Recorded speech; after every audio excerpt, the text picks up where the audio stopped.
प्रिय साथियों, स्वागत है आपका हमारे इस प्रेरणादायक कहानियों की श्रृंखला वाले चैनल में।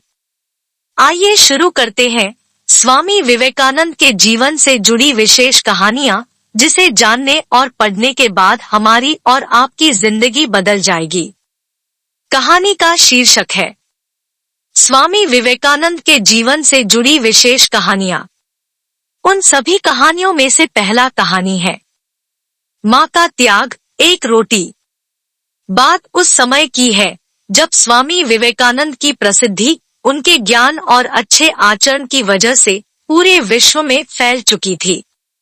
वह जहां भी जाते लोग उनके अनुयायी बन जाते और उनकी बातों से मंत्रमुग्ध हो जाते थे। एक बार स्वामी विवेकानंद एक नगर में पहुंचे। जब वहां के लोगों को पता चला तो वो सारे लोग स्वामी जी से मिलने के लिए पहुंचे। नगर के अमीर लोग एक से बढ़कर एक उपहार स्वामी जी के लिए लाए।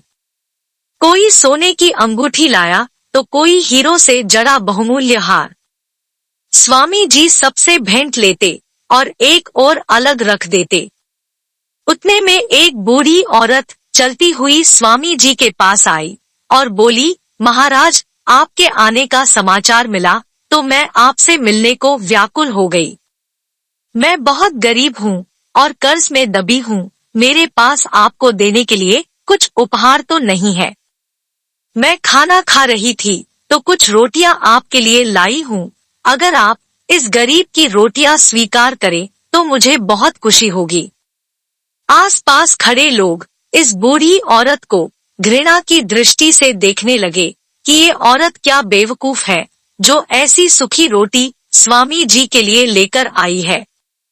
स्वामी जी की आंखों में आंसू भर आए। उन्होंने उस महिला से रोटी ली और वहीं खाने लगे।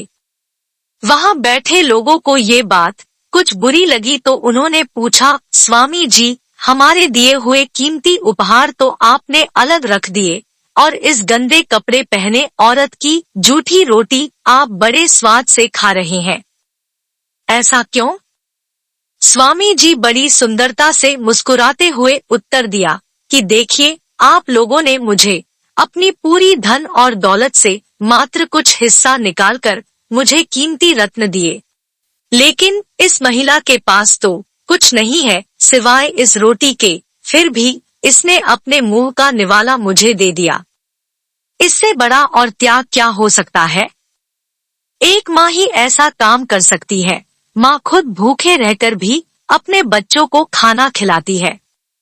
ये एक रोटी नहीं, इस माँ की ममता है और इस ममतामयी माँ को मैं शत शत नमन करता हूँ। स्वामी जी की बातें सुनकर वहां उपस्थित सारे लोग निशब्द रह गए। वाह, कितने उच्च विचार है आपके! सबके मन में स्वामी जी के लिए यही शब्द थे। मित्रों, माँ एक इंसान नहीं बल्कि भगवान का दिया हुआ वरदान है जो हम लोगों को मिला है।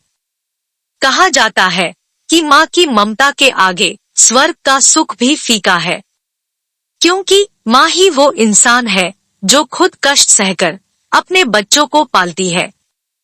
तो मित्रों, अपने माता पिता की सेवा करिए, उन्हें कभी दुख मत पहुंचाइए। यही इस कहानी की शिक्षा है।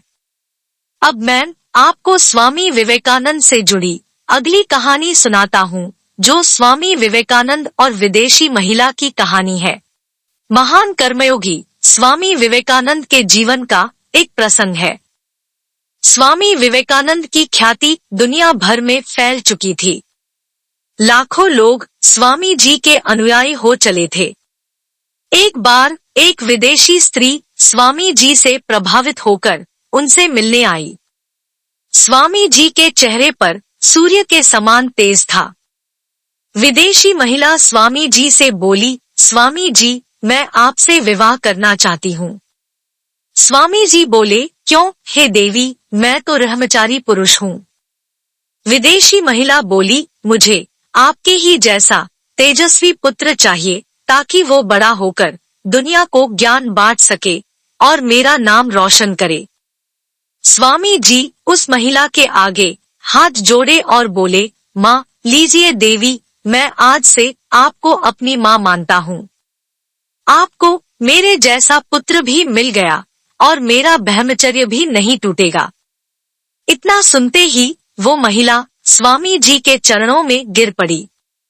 धन्य है आप स्वामी जी, युवाओं के लिए आप सचमुच प्रेरणा के स्रोत है। आसपास के लोग विस्मित होकर स्वामी जी को निहार रहे थे। अब मैं स्वामी विवेकानंद से जुड़ी तीसरी कहानी सुनाता हूँ। एक बार स्वामी विवेकानंद के आश्रम में एक व्यक्ति आया जो देखने में बहुत दुखी लग रहा था। वह व्यक्ति आते ही स्वामी जी के चरणों में गिर पड़ा और बोला कि महाराज, मैं अपने जीवन से बहुत दुखी हूँ। मैं अपने दैनिक जीवन में बहुत मेहनत करता हूँ, काफी लगन से भी काम करता हूँ, लेकिन कभी भी सफल नहीं हो पाया।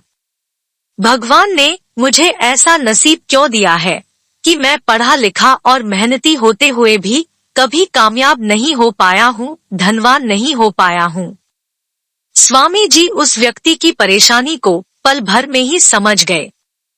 उन दिनों स्वामी जी के पास एक छोटा सा पालतू कुत्ता था। उन्होंने उस व्यक्ति से कहा, तुम कुछ दूर जरा मेरे कुत्ते को सैर करा लाओ, फिर मैं तुम्हारे सवाल का जवाब दूंगा। आदमी ने बड़े आश्चर्य से स्वामी जी की ओर देखा और फिर कुत्ते को लेकर कुछ दूर निकल पड़ा। काफी देर तक अच्छी खासी सैर कराकर जब वह व्यक्ति वापस स्वामी जी के पास पहुंचा, तो स्वामी जी ने देखा कि उस व्यक्ति का चेहरा अभी भी चमक रहा था, जबकि कुत्ता हाँफ रहा था और बहुत थका हुआ लग रहा था।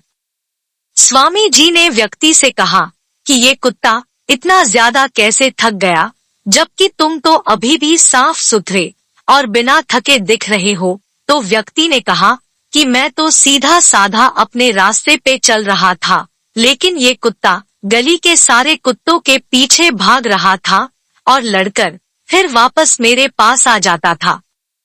हम दोनों ने एक समान रास्ता तय किया है, लेकिन फिर भी इस कुत्ते ने मेरे से कहीं ज्यादा दौड़ लगाई है, इसीलिए ये थक गया है। स्वामी जी ने मुस्कुरा कर कहा, यही तुम्हारे सभी प्रश्नों का जवाब है। तुम्हारी मंजिल तुम्हारे आसपास ही है, वो ज्यादा दूर नहीं है, लेकिन तुम मंजिल पे जाने की बजाय दूसरे लोगों के पीछे भागते रहते हो और अपनी मंजिल से दूर होते चले जाते हो। मित्रों, यही बात हमारे दैनिक जीवन पर भी लागू होती है। हम लोग हमेशा दूसरों का पीछा करते रहते हैं कि वो डॉक्टर है तो मुझे भी डॉक्टर बनना है, वो इंजीनियर है तो मुझे भी इंजीनियर बनना है, वो ज्यादा पैसे कमा रहा है तो मुझे भी कमाना है।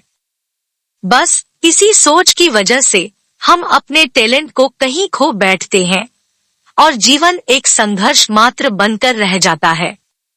तो मित्रों, दूसरों की होड़ में मत पड़ो और अपनी मंजिल खुद बनाओ। मित्रों, अब बारी है चौथे कहानी की, जो स्वामी विवेकानंद से जुड़ी है। एक बार स्वामी जी अमेरिका में अपने अनुयायियों के साथ घूम रहे थे।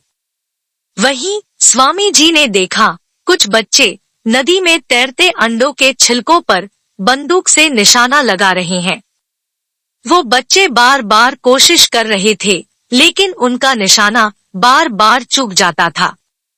स्वामी जी ऐसा देखकर बड़े उतावले हुए और वो बच्चों से बंदूक लेकर खुद निशाना लगाने लगे।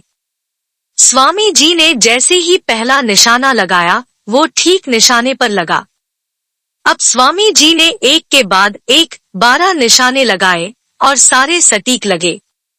बच्चों ने बड़ी हैरानी से स्वामी जी से पूछा कि आप तो सन्यासी है, आपको तो निशाना लगाना भी नहीं आता, फिर आपने कैसे सारे निशाने एकदम सही लगाए?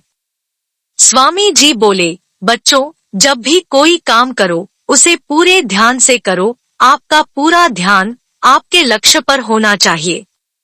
जो काम कर रहे हो सिर्फ उसी में दिमाग लगाओ, फिर देखना तुम दुनिया का हर लक्ष्य बड़ी आसानी से प्राप्त कर लोगे।